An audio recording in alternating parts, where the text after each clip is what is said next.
Sidney Poitier became Hollywood's ideal gentleman after winning an Oscar in 1964. However, he fought a struggle that no one knew about for 29 years.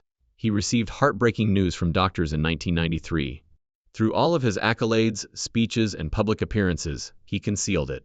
Then, in 2018, something occurred that completely altered the situation. He was unable to walk after a tumble. His family saw him deteriorate in ways unrelated to aging. His death certificate from 2022 revealed a different story. Finally, a year later, his niece spoke forward. Everything we believed to be true was completely upended by what she disclosed. It was not intended for Sidney Poitier to live. His birth took place on February 20, 1927, weighing only 3 pounds and 2 months too early. His parents had traveled from the Bahamas to Miami solely to sell tomatoes. They were a long way from home. A midwife assisted in his delivery because she had not anticipated anything like this. However, everyone believed the baby would not survive. Reginald, his father, purchased a little coffin since he was so certain of it. The physicians did not quarrel. There was no hope, they claimed. Evelyn, his mother, however, was unable to let go. For 3 exhausting months, she remained in Miami, bringing him back to health and clinging to a shaky hope. She even visited a soothsayer, who advised her to not be scared. According to the mother, her son would live, walk among kings, and be well known worldwide. Evelyn continued with that one sentence. Life was more difficult than most people now could have imagined when they got back to Cat Island. They shared a modest thatched roof stone cabin with 10 of them. No running water, no electricity, no phones, no cars. When Sidney began carrying water and gathering wood, he was only 6 years old. Old flour bags were used to make their clothing. They constructed their own fires to cook over. At night, they sat together on the porch and used smoke to ward off bugs. But it was not the hunger that Sidney recalled most. It was love. Then, when he was 10 years old in 1937, everything changed. The family relocated to Nassau after Florida stopped purchasing Bahamian tomatoes. For the first time, cars, electric lights, and indoor plumbing were seen in Sidney. He was astounded by flush toilets. The way white children stared at him as if he didn't belong, however, shocked him even more. Everyone on Cat Island was black. He witnessed what it was like to be viewed as less than human in Nassau. He never got over that feeling. As a child, he too came dangerously close to death. He began to drown on Cat Island while swimming. He was saved when his brother jumped in. Following that, Sidney would always have a severe phobia of the water. He shunned swimming-related movie roles even in Hollywood. It made him think about how quickly life could be lost on that island without hospitals, physicians, or assistants in case something went wrong. Things worsened when he was 14. Sidney began to steal food, primarily maize. It was a combination of revolt and hunger. He spent a single night in jail. Other lads in the household had already gotten into problems, according to his father. The last thing he wanted was for Sidney to do the same. He was therefore transferred to live with his older brother, Cyril, in Miami in 1943, when he was 15 years old. He only had $3 when he got there, and he immediately entered the most hostile area of the United States. Everywhere were signs that said white only. He was pursued through the streets by the Ku Klux Klan. He was once threatened with death by 5 white police officers, who followed him for 35 blocks. He slept hungry most nights and lived in a garage. Being black made him a target in this country, something he didn't comprehend. He was crushed by it. The trauma was genuine and lasted forever. He made up his age to get out of the cold and the anxiety. He entered the U.S. Army at the age of 16 while posing as 18. They put him to work in a Long Island mental health facility for veterans. He was shaken by what he saw there. Every day, patients were mistreated. 10 months later, he was at his breaking point. He devised a crazy scheme. He feigned mental instability. He toppled a food cart, acted violently, and flung a chair close to a psychiatrist's head. He confessed everything when asked why. He told the doctor that all he wanted was to leave. He spent 5 weeks discussing his suffering, particularly with regard to racism, until being released in December 1944 due to his mental incapacity. He left unharmed but free. He had nothing when he got back to New York. No money, no place to sleep. He crashed in pay restrooms, on rooftops, and in bus stops. He got a job washing dishes in 1945 and paid $5 a week for a small apartment with a cot and a single light bulb. However, there was an issue. He was illiterate. An elderly Jewish waiter saw him having difficulty one evening. The dad sat with Sidney every evening after work, and used newspapers to teach him how to read. He made no reciprocal requests. Sidney's life was profoundly altered by that act of charity, yet the streets remained hazardous. Sidney was caught up in the maelstrom of the August 1943 Harlem riots. Violence broke out after police shot a black soldier. Even inside a store, Sidney claimed to be dead as he fled for his life. Nevertheless, on Lenox Avenue, he was shot in the leg. In order to have a warm bed, he thought of checking himself into an institution, slept on park benches, and was arrested for vagrancy. In a later letter, he expressed uncertainty about whether he had truly gone insane. He noticed an advertisement in the newspaper in 1946. Actors were needed for a small black theater troupe. He entered to try out. He was scoffed at by the director. He urged him to return to dishwashing, and said that Sidney was illiterate. Despite his humiliation, Sidney purchased a radio and began studying American commentators. He spent hours each day practicing his speech like theirs. He made another attempt 6 months later. He nearly destroyed it this time by reverting to his Bahamian accent. However, something had changed. They gave him a chance since they knew he wouldn't stop. He was cast in the Broadway production of Lisa Strata that same year. He freaked out on opening night. He left the stage in embarrassment after forgetting his lines. His career was ended, he believed. Feeling like a failure, he walked more than 150 blocks back home. However, the newspaper the following day reported something else. They were aware of him. The critics' trust was saved when he queried, "Who was that kid in the first act who stole the show?" He continued. In order to study acting, he washed the American Negro Theater's floors. During intermission, he and Harry Belafonte would share a single theater ticket and alternately watch performances while discussing story notes. Sidney filled in for Belafonte after he became ill during a concert. His true beginning was that.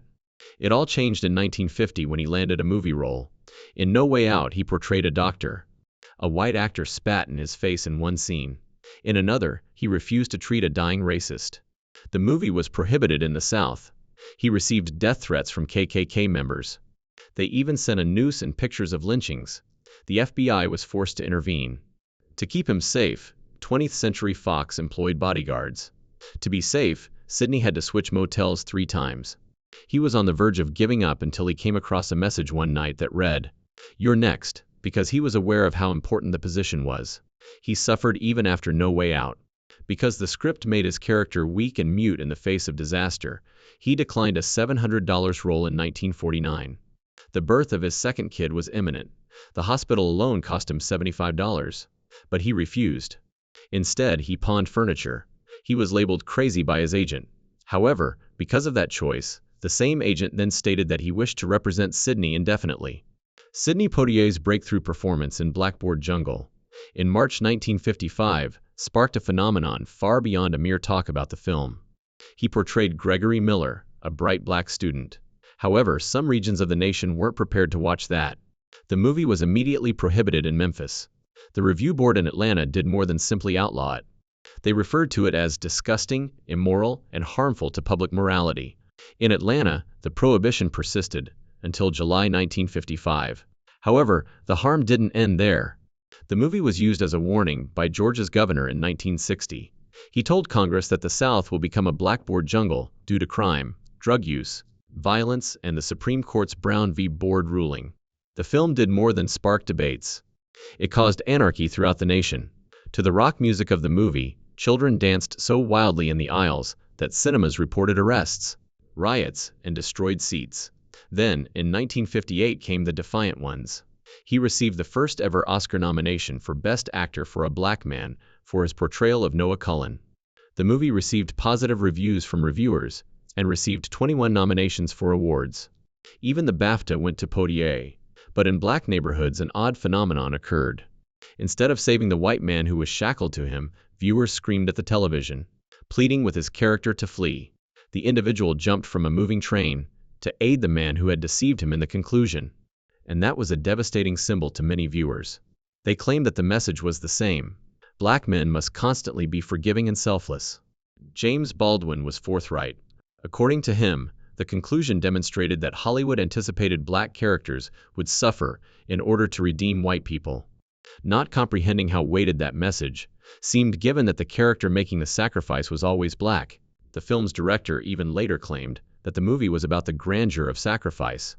Horgy and Bess caused even more trouble in 1959. After repeatedly declining the role, Poitier was eventually worn down by studio pressure. Harry Belafonte had flatly rejected, claiming that the story's depiction of black life was too damaging. A boycott was advocated by the NAACP. Participating was the Council for the Improvement of Negro Theater Arts. The movie wasn't available on VHS or DVD when it was eventually released. It had gotten so poisonous. He told Oprah years later that it was the one role he wished he had never played. At a time when the civil rights movement was gaining momentum daily, he found it intolerable that the film depicted black people as impoverished, damaged, and mired in the past. Poitier portrayed Tommy Tyler in the 1957 film Edge of the City, who befriends a white guy, John Civets. The movie was banned in theaters throughout the South as a result of that friendship. Unless the sequences of the two men being close were deleted, the distributors didn't even want to broadcast it. The film was rejected in the South despite the NAACP's positive reviews. The issue wasn't limited to the screen. Poitier was questioned by the FBI during filming. They inquired about his relationship to Canada Lee and Paul Robeson, two black males who were viewed as threats for opposing racism. NBC even threatened to fire him if he didn't cut ties with these men. The movie was a smash abroad but did poorly in the US, primarily due to theaters in the South refusing to screen it. Meanwhile, the FBI had already begun to keep a careful eye on Poitier. Despite his rapid rise to popularity, he was targeted because of his friendships. Because he backed civil rights leaders, the government classified him as a potential threat. To make matters worse, he had attended a Paul Robeson tribute event. He was given a list of his dangerous pals by NBC management, who instructed him to sign a document denying them access. His career might end if he doesn't. He declined. Agents followed him, kept tabs on who he met, and listened in on his whereabouts because he refused to betray his pals. Because he cared about justice, he was under surveillance during the late 1950s. Then, in 1964, a significant event occurred. Poitier won the Oscar for Outstanding Actor for Lilies of the Field on April 13. He was the first actor of African descent to win in that category. However, there was backlash even for that. He portrayed a wandering handyman who assists a group of German nuns in constructing a chapel in the movie. Some critics who are black were not impressed. They claimed that he was once more portraying the idealized black man who existed solely to assist white people. According to one author, Poitier's characters were so flawless that they didn't even appear to be human.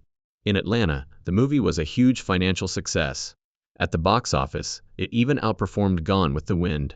However, several viewers continued to question why Poitier was always required to be fair, forgiving, and noble. He began filming in the midst of the night that same year. Poitier's character is slapped by a white plantation owner in one episode. He was supposed to just take it in the original screenplay. Poitier declined. According to him, his character had to retaliate. The sequence persisted and turned into one of the most discussed scenes in movie history. However, things became risky behind the scenes. The majority of the production was moved up north due to threats from the Ku Klux Klan. Even though they had originally intended to shoot in Mississippi, there were also bodyguards on the crew. They were followed and abused. Nevertheless, the film won Best Picture when it was released in 1967. There was more than one scene in that slap on screen. It came to represent standing up, even if it meant risking your life. Guess Who's Coming to Dinner debuted in theaters in December 1967. The timing was audacious. The Supreme Court had allowed interracial marriage only 6 months prior. However, at the time the movie was filmed, it was still illegal in 17 states. He acted out, forgot lines, and arrived late. To conceal how bad things had gone, Poitier had to carefully edit, utilize body doubles, and reshoot scenes. Pryor almost died after burning himself, while under the influence of drugs shortly after the filming. Despite using tape to keep it together, the movie was a hit. After more than 10 years away, he made a comeback to acting in Shoot to Kill in 1988. Even at age 61, he continued to perform feats. In one instance, the safety equipment failed, and he was hanging from a cliff. He had severe back pain. The filming paused for 2 weeks. Despite his need for rehabilitation, he persisted. The film brought in $29.3 million. Later on, he claimed it was when he realized his days of action were finished. He portrayed Nelson Mandela in the 1997 television movie, Mandela and de Klerk. However, South African critics were not pleased.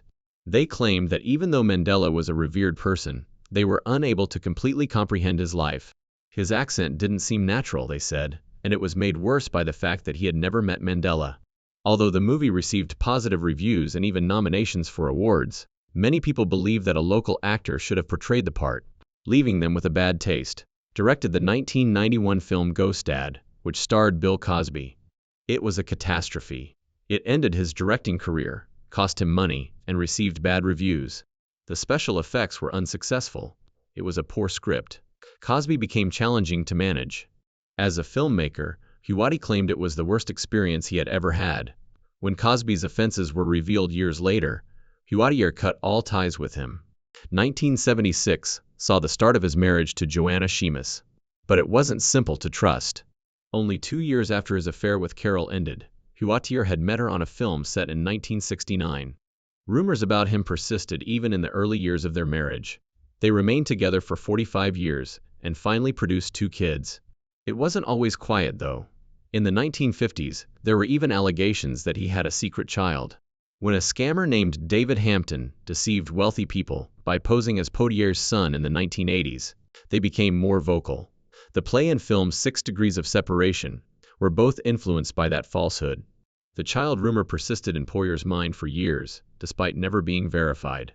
The tabloids conjectured, people muttered, and because Poitier kept his personal life so secret, the rumors only got stronger. Sidney Poitier and Harry Belafonte flew into Mississippi in August 1964 with $70,000 in cash.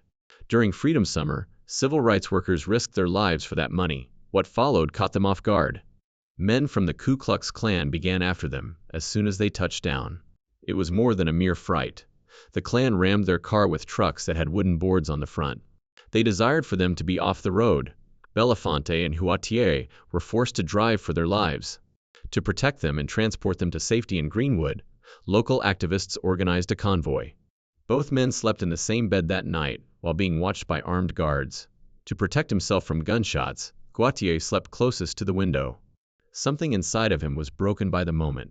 He sobbed in front of the audience and claimed that after feeling alone all his life, he now felt loved. His age was 37. However, the authorities continued to monitor him despite the crowd's love. The FBI kept a tight eye on him. The reports from 1959 to 1963 took up 13 pages. They followed the people he spoke to. They traced his ties to Freedom Summer, activist organizations, and Martin Luther King Jr. He was classified as possibly subversive. They continued to view him as a danger, even after he was appointed a diplomat, serving as the Bahamas ambassador to Japan from 1997 until 2007. Even though he represented a nation on the international scene, he was still viewed as a threat by his own nation. The pressure remained at that level. He was 66 years old when he was diagnosed with prostate cancer in 1993. He kept it from everyone but his family. He overcame it after surgery. But he was aware that he needed to change.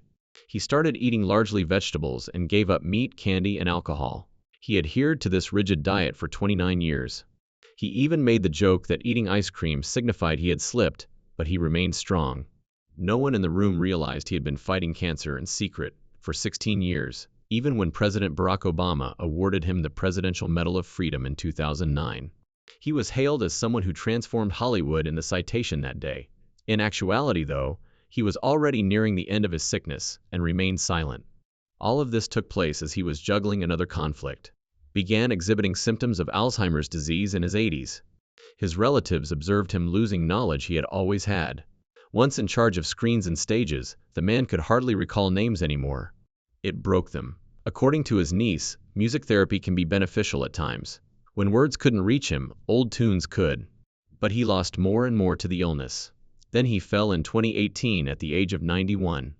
He spent the remainder of his life in a wheelchair due to severe head traumas and leg issues brought on by the incident. His heart ached from the increasing back agony, and his leg circulation deteriorated. He required ongoing care. Nevertheless, he would not disclose the severity of the situation to anyone outside the family. Pity was not what he wanted. He didn't want to appear damaged to others. The world continued to discuss, which made it more difficult. His roles were described as artificial, one-dimensional, and overly clean in a 1967 New York Times article titled, "Why Does White America Love Sidney Poitier?" by Black writer Clifford Mason. Characters are similar to a black counterpart of a white businessman wearing a gray suit, Mason said.